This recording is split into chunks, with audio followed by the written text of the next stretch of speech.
దీనులకు సువర్తమానము ప్రకటించుటకును, నలిగిన హృదయము గల వారిని దృఢపరచుటకును, దుఃఖక్రాంతులందరినీ ఓదార్చుటకును జరుగుచున్న ఇంటర్ డినామినేషనల్ పరిచర్య. యెషయా 61:1-3. యునైటెడ్ పీపుల్స్ ఫెలోషిప్ యూపీఎఫ్ ఆదివారము ఆరాధనలు. ప్రభాత ఆరాధన ఉదయం 6 గంటల నుండి ఉదయం 9 గంటల వరకు. సాయంకాల ఆరాధన సాయంత్రం 6 గంటల నుండి రాత్రి 9 గంటల వరకు. స్థలం Osmania garden function hall, జామై Osmania railway station ఎదురుగా, అడిక్మెట్, హైదరాబాద్. అందరూ ఆహ్వానితులే. ఆహ్వానించువారు ప్రభువు దాసురాలు జాయ్ చెరియన్ గారు, వ్యవస్థాపక అధ్యక్షురాలు మరియు సీనియర్ పాస్టర్ యూపీఎఫ్ హైదరాబాద్. వివరములకు 9550504718, 9030757571 నంబర్లను సంప్రదించగలరు.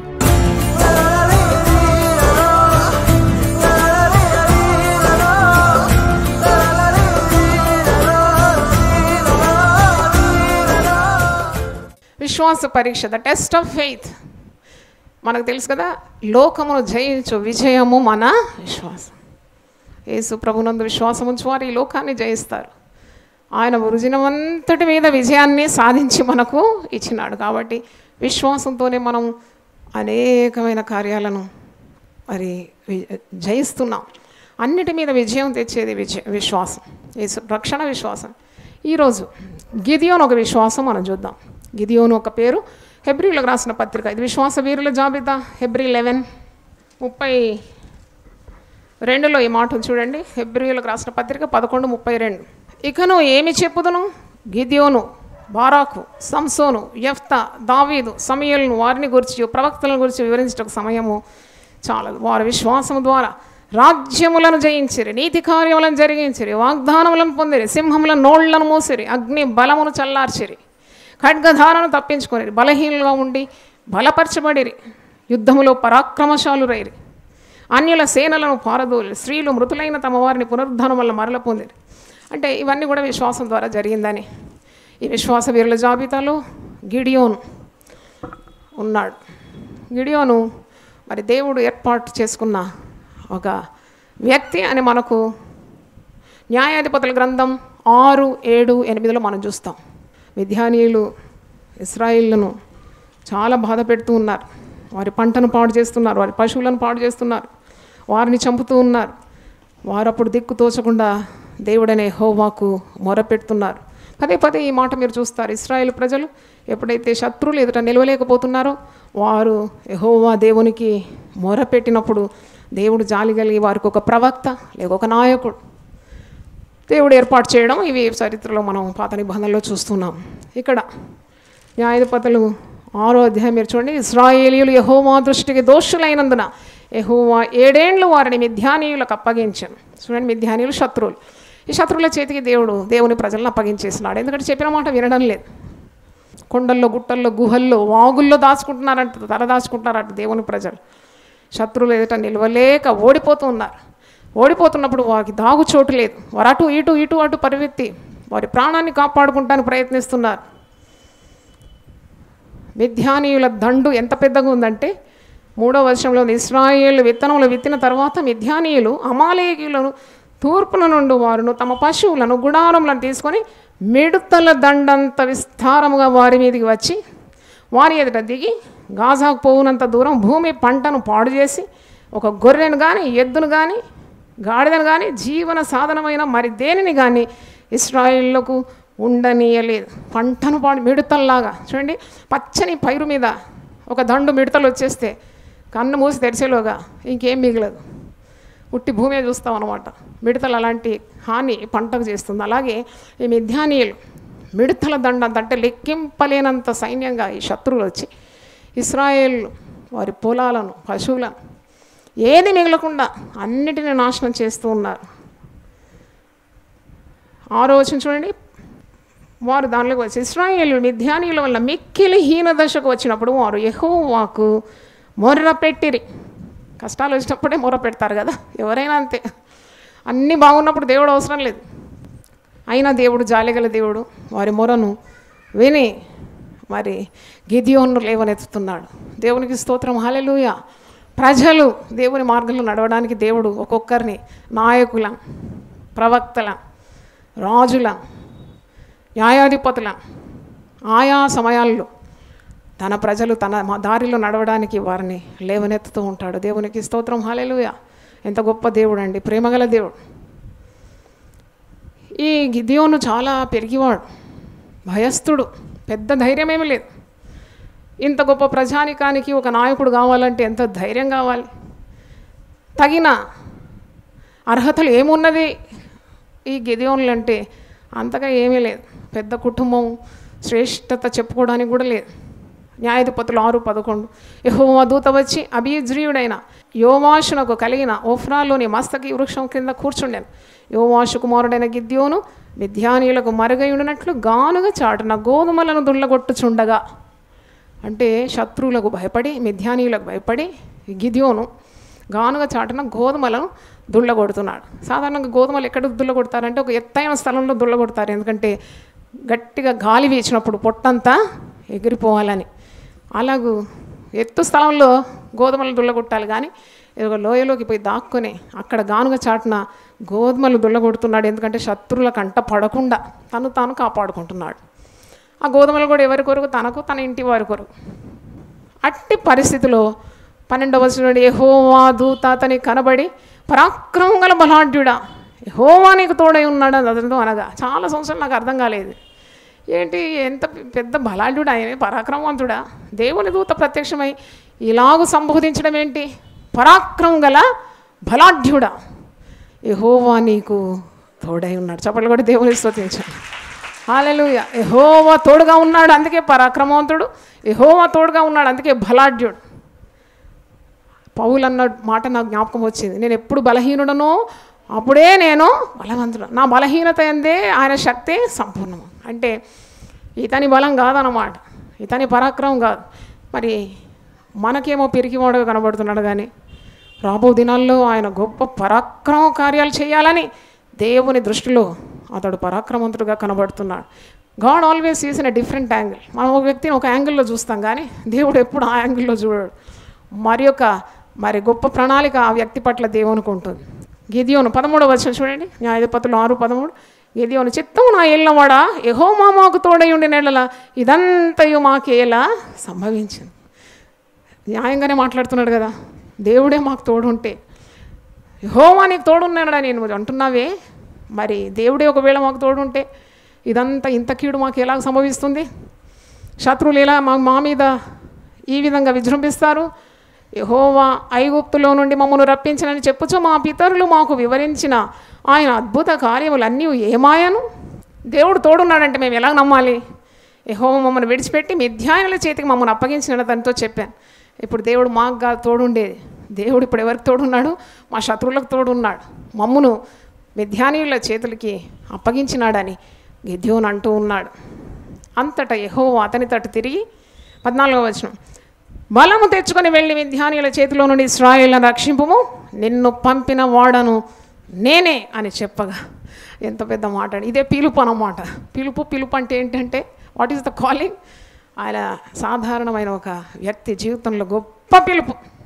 అతడు చిత్తము నా ఏలినవాడా, దేని సహాయం చేత నేను ఇశ్రాయేలును రక్షింపగలను? అంటే దేవుడు పిలిచినప్పుడు ఇలాగే ఉంటుంది. గొప్ప పని నీకు అప్పగించినప్పుడు, అయ్యో నా దగ్గర ఏమున్నది, నన్ను ఎందుకు పిలిచినావయ్యా? ఇర్మియా కూడా అంటాడు కదా, నేను బాలుడను కదయ్యా, మాటలాడుటకు కూడా నాకు శక్తి చాలా. మోషే ఏమంటాడు? అయ్యో నేను నత్తి గలవాడ, మాట నేర్పరిని కాను, నేనే విధంగా ఇశ్రాయేల్ ప్రజలను ఐగుప్తు నుండి విడిపించాలి. ఒక్కొక్క నాయకుడు ఇలాగే మాట్లాడతాడు. పిలిచినప్పుడు వాడికి ఏమీ లేదు, కానీ వారిని బలపరిచేది పిలిచిన వాడే. దేవునికి స్తోత్రం, హల్లెలూయా. ఆయన బలహీనతలు అన్నీ చెప్తున్నాడు. నా కుటుంబము మనుష్య గోత్రంలో ఎన్నికలేనిదే, నా పితరుల కుటుంబంలో నేను కనిష్ఠుడై ఉన్నాను. ఆయనతో చెప్పాను, అందుకు యెహోవా ఆయననేమి నేను నీకు తోడై ఉందును గనుక ఒకే మనిషిని హతము చేసినట్లు మిద్యానీయులను నీవు హతము చేయదు అని సెలవిచ్చాను. దేవునికి స్తోత్రం, హల్లెలూయా. మిడతల దండంత శత్రువులు, వాళ్ళ ఒంటెలను కూడా రెక్కింపడానికి వీలు కాదని ఇక్కడ మీరు న్యాయాధిపతులు 7:12 చూడండి. It's a large army. మిద్యానీయులను, అమాలేకీయులను, తూర్పు వారును లెక్కకు మిడతల వలె ఆ మైదానంలో పరిండి ఉండిరి. వారి ఒంటెలు సముద్ర తీరమందున్న ఇసుక రేణుల వలె లెక్కలేనిదై ఉండే.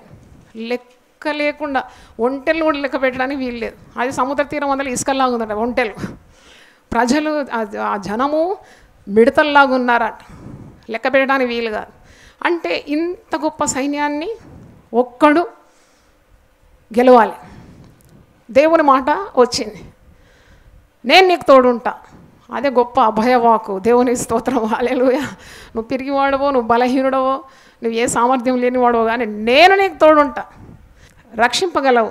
ఆ 16వ వచనంలో నేను నీకు తోడైందని కనుక ఒకే మనిషిని హతము చేసినట్లు మిథ్యానులను నీవు హతం చేయదు అని సెలవిచ్చావు. ఒక మనిషిని చంపినట్టే ఇంత గొప్ప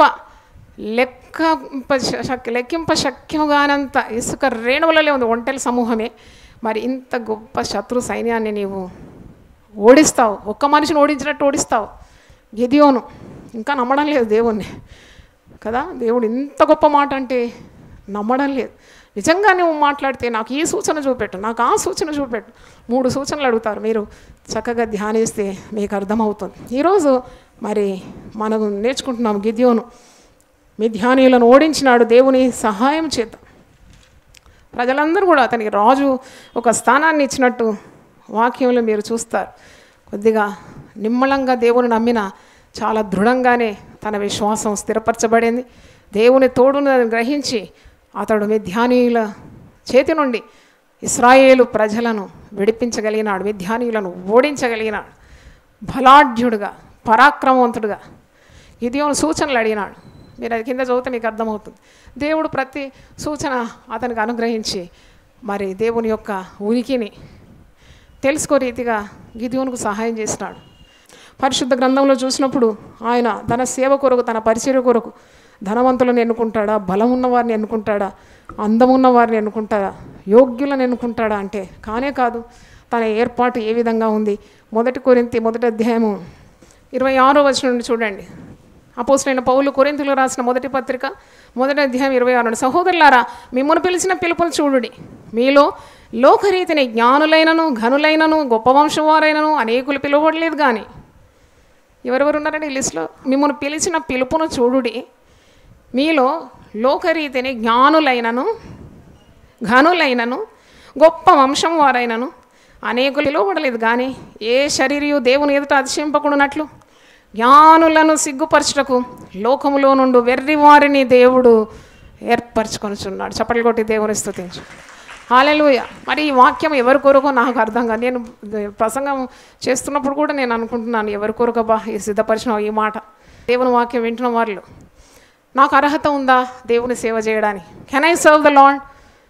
అయ్యో, నేను దేవుని సేవ చేయడానికి యోగ్యుడనా? నాలో గొప్పతనం ఏమీ లేదు కదా, మంచితనం ఏమీ లేదు కదా, నేను ఘనమైన కుటుంబం చెందినవాడని కాదు కదా, గొప్ప వంశానికి చెందినవాడని కాదు కదా, గొప్ప జ్ఞాని కదా అని జ్ఞాని కాదు కదా అని నువ్వు అనుకుంటున్నావేమో. కానీ దేవుడు ఈరోజు నీతో మాట్లాడుతున్నాడు.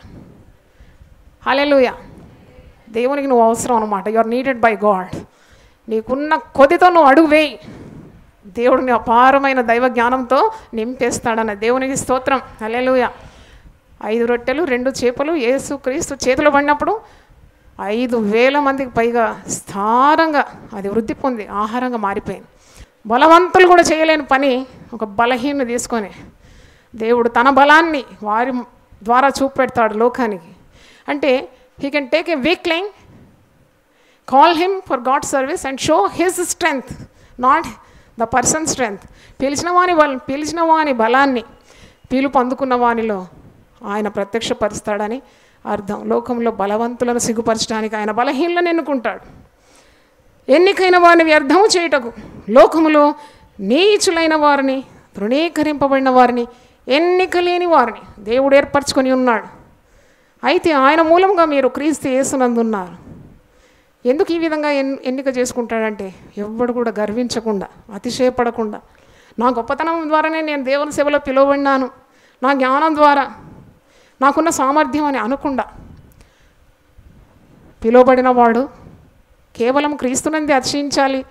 అందుకే అతిశయించువాడు ప్రభువునందే అతిశయింపవలనని వ్రాయబడినది నెరవేరినట్లు దేవుని మూలముగా ఆయన మనకు జ్ఞానమును, నీతియు, పరిశుద్ధతయు, విమోచనము ఆయన. చప్పట్లు కొట్టి దేవుని స్తుతించండి. He is our wisdom, he is our redemption. జ్ఞానము, నీతి, he is our righteousness, he is our holiness, he is our wisdom, he is our redemption. అంటే జ్ఞానము, నీతి, పరిశుద్ధత, విమోచనం ఆయనే.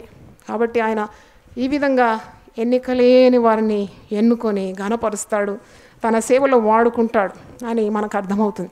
పరిశుద్ధ గ్రంథంలో మనం చూసినప్పుడు God chose ordinary people, common people to do extraordinary things.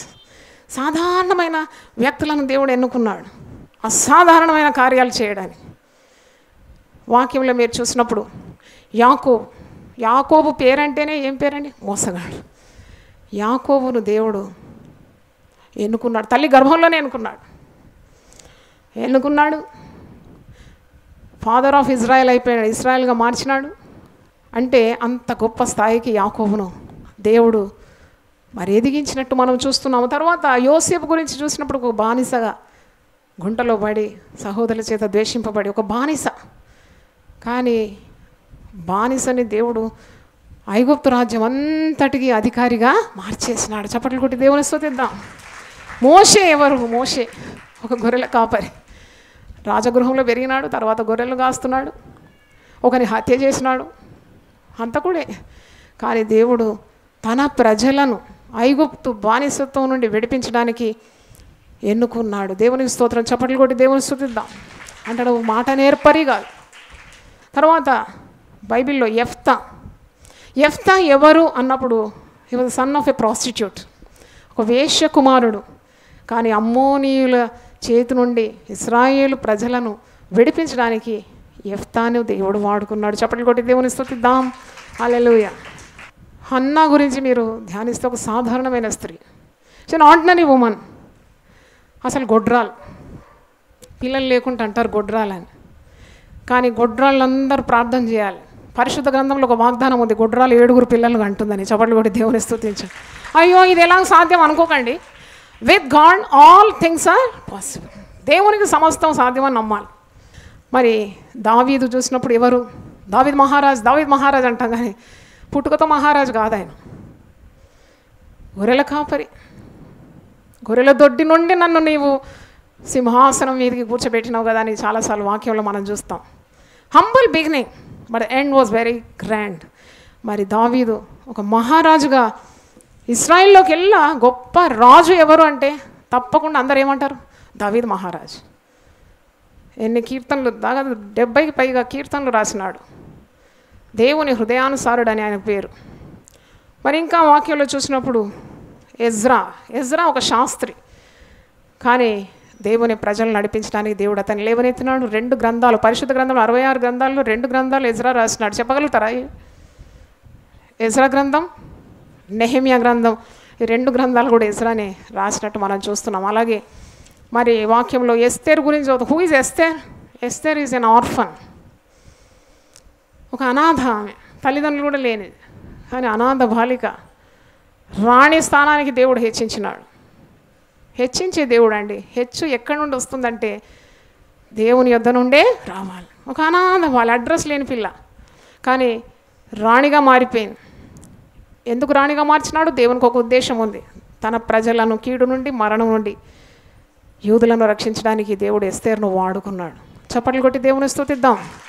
తర్వాత మరియా ఎవరండి? మరియా స్త్రీలలో ఆమె ఆశీర్వదింపబడింది. ఆమె అడ్రస్ ఏంటి?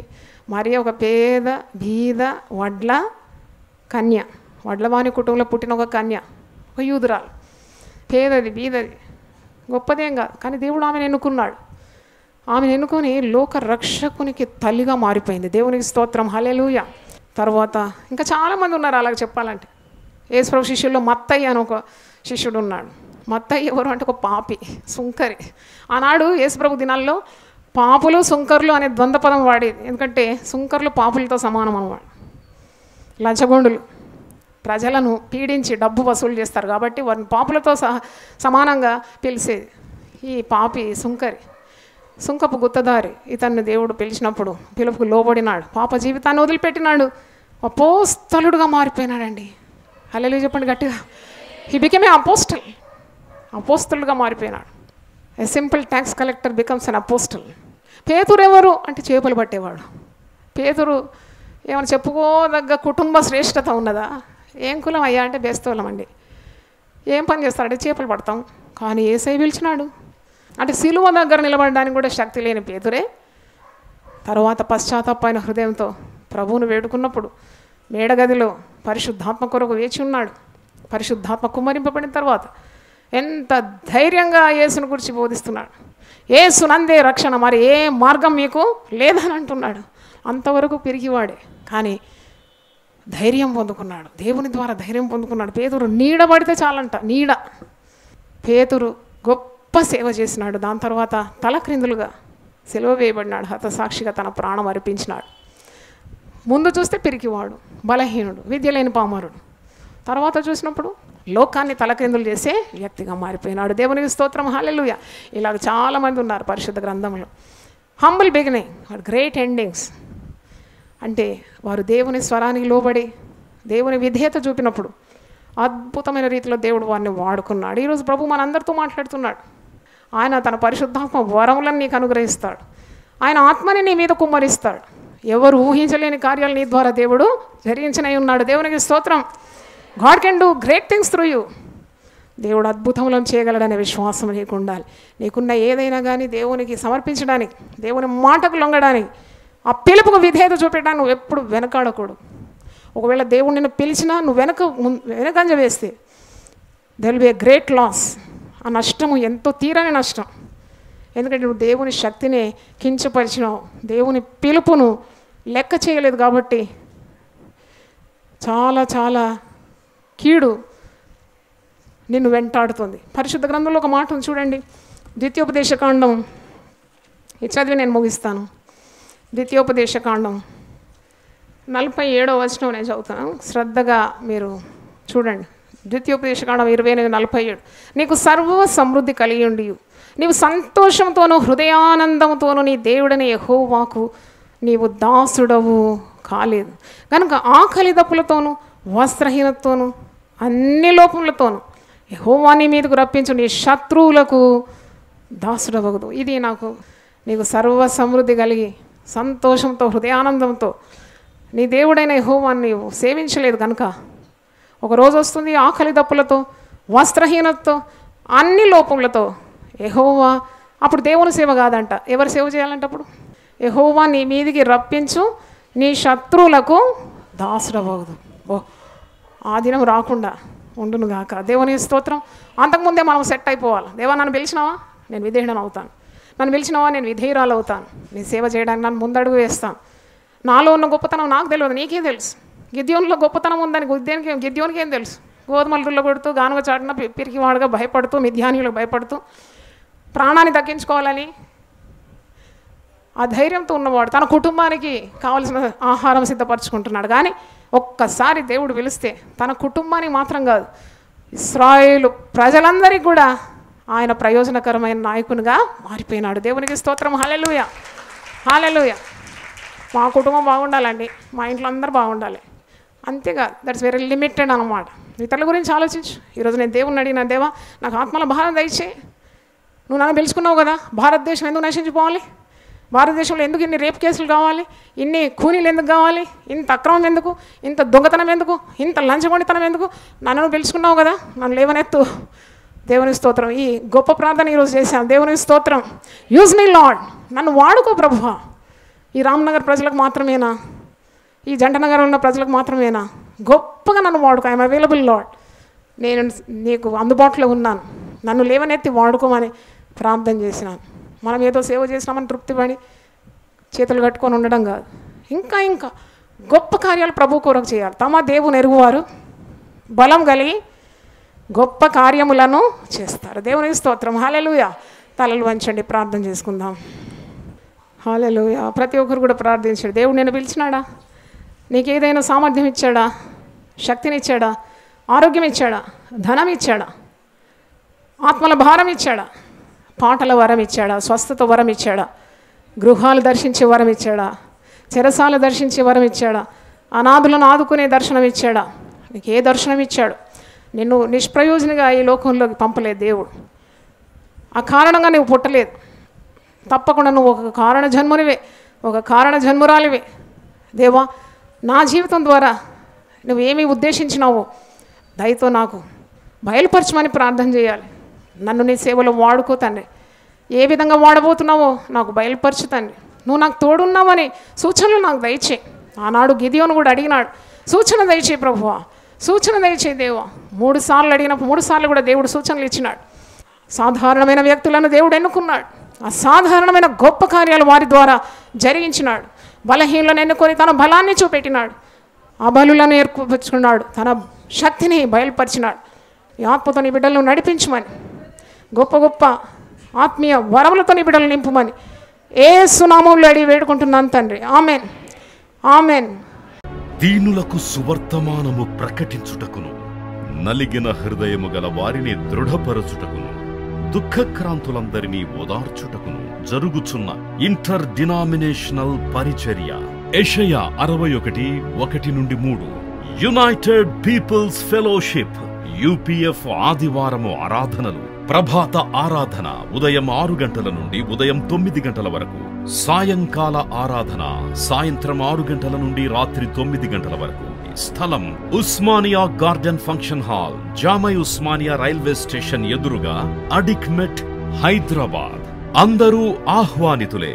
ఆహ్వానించువారు ప్రభువు దాసురాలు జాయ్ చెరియన్ గారు, వ్యవస్థాపక అధ్యక్షురాలు మరియు సీనియర్ పాస్టర్ యూపీఎఫ్ హైదరాబాద్. వివరములకు 9550504718, 9030757571 నంబర్లను సంప్రదించగలరు.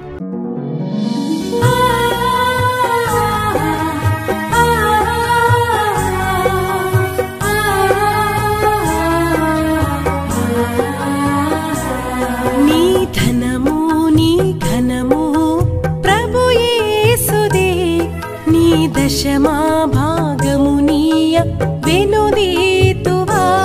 నీ ధనము నీ ఘనము ప్రభు యేసుదే, నీ దశమా భాగమునీయ వెనుదీతువా.